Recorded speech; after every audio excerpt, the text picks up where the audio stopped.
पूरे 1 घंटे 20 मिनट तक इस अस्पताल में अपनी मां के पास रुके और इस दौरान उन्होंने डॉक्टरों की टीम से भी मुलाकात की और बाद में वो फिर सीधे वहां से दिल्ली के लिए रवाना हो गए और फिर से उन्होंने प्रधानमंत्री का जो कर्तव्य है वो निभाना शुरू कर दिया और प्रधानमंत्री के रूप में अपने कामकाज में जुट गए। ये एक बहुत बड़ी बात है। इसके अलावा डॉक्टरों की टीम आज सुबह से ही ये बता चुकी थी कि हीराबा की तबीयत अब स्थिर है और अब घबराने वाली कोई बात नहीं है। लेकिन इसके बावजूद प्रधानमंत्री मोदी एक पुत्र की तरह अपनी मां से मिलकर अपनी बेचैनी दूर कर लेना चाहते थे और उन्होंने यही किया। डॉक्टरों का कहना है कि हीराबा को सांस लेने में तकलीफ हो रही थी, जिसके बाद उन्हें गांधीनगर से अहमदाबाद के इस अस्पताल में भर्ती कराया गया।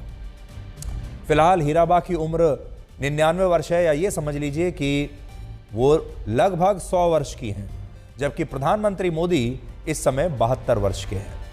प्रधानमंत्री मोदी ने सिर्फ 24 दिन पहले ही यानी इसी महीने की 4 तारीख को हीराबा से मुलाकात की थी और इस दौरान उन्होंने हीराबा के चरण छूकर उनका आशीर्वाद भी लिया था। ये वो समय था जब गुजरात में चुनाव चल रहे थे और तब उन्होंने अपनी मां के साथ बैठकर चाय भी पी थी।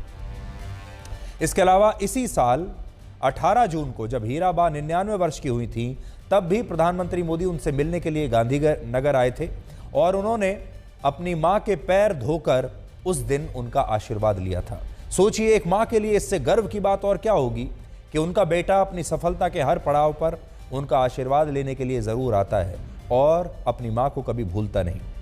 आज मैं एक लेख अपने साथ लेकर आया हूं जो प्रधानमंत्री मोदी ने इसी साल अपनी मां के 99वें जन्मदिन पर लिखा था और तब उन्होंने कहा था कि उनकी जो मां हैं अब वो अपने 100वें वर्ष में प्रवेश कर रही हैं और उस दिन उन्होंने अपनी मां के लिए एक लेख लिखा था और वो कहते हैं, मां सिर्फ हमारा शरीर ही नहीं गढ़ती बल्कि हमारा मन, हमारा व्यक्तित्व, हमारा आत्मविश्वास भी गढ़ती हैं। और इसमें उन्होंने एक बड़ा दिलचस्प किस्सा बताया है अपनी मां के बारे में, जो मुझे लगता है कि आज हर परिवार को और हर मां बेटे को तो ज़रूर सुनना चाहिए। उन्होंने लिखा है यहाँ पर, मुझे दशकों पुरानी एक घटना याद आ रही है। तब तक मैं संगठन में रहते हुए जन सेवा के काम में जुट चुका था, यानी तब तक वो सक्रिय राजनीति में नहीं आए थे, संगठन में थे और जन सेवा करते थे। घर वालों से संपर्क ना के बराबर रह गया था। उसी दौर में एक बार मेरे बड़े भाई मेरी मां को बद्रीनाथ जी और केदारनाथ जी के दर्शन कराने के लिए ले गए थे। बद्रीनाथ में जब मां ने दर्शन किए तो केदारनाथ में भी लोगों को खबर लग गई कि मेरी मां वहां आ रही है। उसी समय अचानक मौसम खराब हो गया और ये देखकर कुछ लोग केदार घाटी से नीचे की तरफ चल पड़े। वो अपने साथ कंबल भी ले गए और वो रास्ते में बुजुर्ग महिलाओं से पूछते जा रहे थे कि क्या आप नरेंद्र मोदी की मां हैं। ऐसे ही पूछते हुए वो लोग मेरी मां तक पहुंच गए। उन्होंने मां को कंबल दिया, चाय पिलाई। फिर वो लोग पूरी यात्रा भर मेरी मां के साथ रहे। केदारनाथ पहुंचने पर उन लोगों ने मां के रहने के लिए बहुत अच्छा इंतजाम किया। इस घटना का मां के मन पर बहुत बड़ा प्रभाव पड़ा।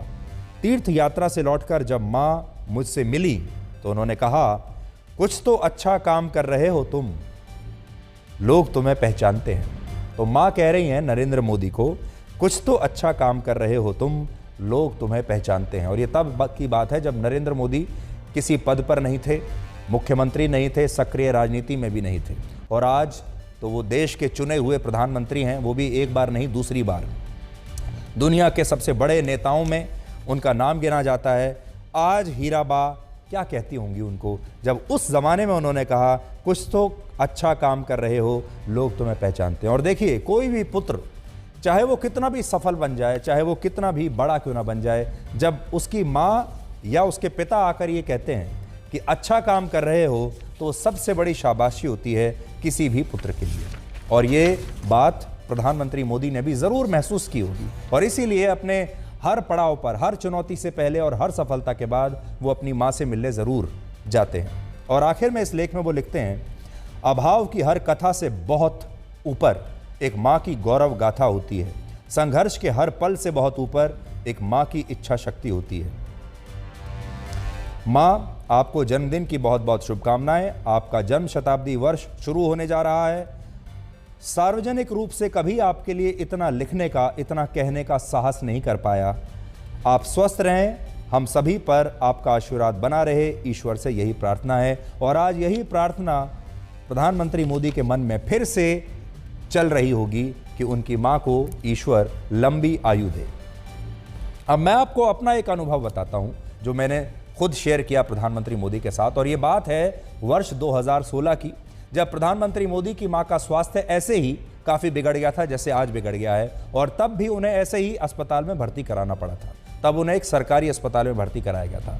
उस समय हीराबा को एक सामान्य नागरिक की तरह एक एम्बुलेंस के जरिए, सरकारी एम्बुलेंस के जरिए गांधीनगर के सिविल अस्पताल में भर्ती कराया गया, और सामान्य मरीजों की तरह ही उनका अस्पताल के वार्ड में इलाज चल रहा था। बीच में कुछ समय के लिए आईसीयू में भी रखा गया, और हम सब यहाँ दिल्ली में बहुत चिंतित थे। और जब हम चिंतित थे तो मैंने उन्हें फ़ोन किया उनके घर पर, उनकी माताजी का हालचाल जानने के लिए। और उस दिन तो बात नहीं हो पाई, मैंने अपना संदेश छोड़ दिया उनके घर पर। और अगले दिन प्रधानमंत्री मोदी ने मुझे फ़ोन किया और उन्होंने कहा बहुत भावुक होकर कि मैं जब से दिल्ली आया हूँ, लोग मेरे बारे में तो पूछते हैं लेकिन मेरी माँ के बारे में कोई नहीं पूछता, और मुझे बड़ी खुशी हुई कि आपने कल फ़ोन करके मेरी माँ के बारे में पूछा, मेरी माँ के हालचाल के बारे में पूछा। वरना यहाँ आज के कलयुग में तो कोई किसी के परिवार के बारे में, माँ बाप के बारे में कोई पूछता ही नहीं। और फिर मैंने उनसे कहा कि आप सोचिए, आप तो प्रधानमंत्री हैं और आपकी माँ जो हैं वो बीमार हैं, लेकिन तब भी उन्हें एक सामान्य से अस्पताल में एक सामान्य तरीके से सरकारी एम्बुलेंस में ले जाया गया। आप तो प्रधानमंत्री होते हुए उनके लिए सब कुछ कर सकते हैं। और तब उन्होंने बताया था कि कैसे उनका परिवार बहुत सादगी से रहता है, और आज भी उनका परिवार वैसे ही रहता है जो जैसे भारत में कोई भी मिडिल क्लास परिवार आज रहता है।